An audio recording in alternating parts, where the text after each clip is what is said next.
Hello, welcome. My name's Joe and I author children's books, and I love coming up with new and quirky characters around whom I can weave plots. And the best stories often have a central character around whom all the action revolves. And I'd like to share some thoughts with you on why I believe that if we are the children of God in Christ, then we are part of the big story, which is all revolving around Him. And also, in the way that we use our gifts for Him, we're part of the telling of that story too.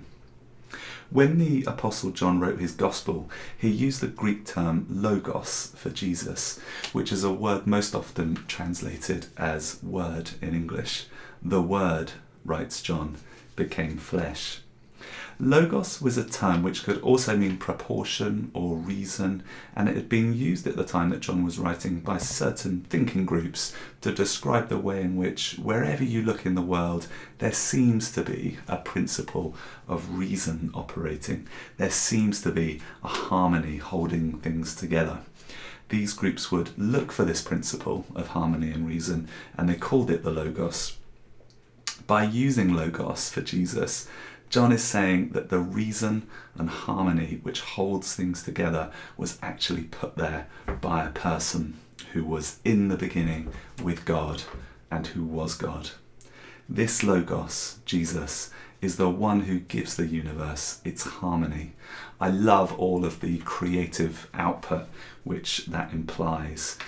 He is the original master storyteller who dreamt up our world and then spoke it into existence. It's like he's the mother of all music and musicians, and every anthem and serenade that there's ever been has in some way got his fingerprints on it.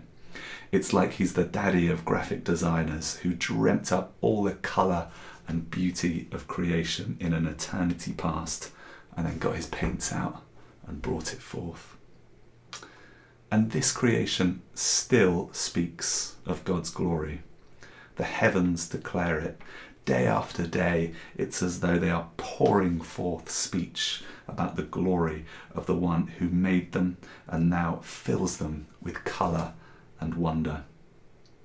Our giftings as new creations in Christ are also alive with the potential to speak about God's glory and to be a part of the telling of the story of reconciliation through the gospel and the healing that that brings.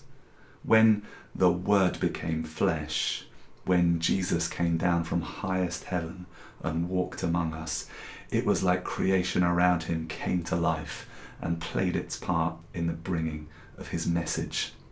Water turned to wine, fish sandwiches were multiplied to festival scale catering, and His stories were alive with illustrations from the world around Him, from sparrows to sunsets to gardens. God so loved us that He sent His Son to save us and brought us into a legacy of anointed creativity.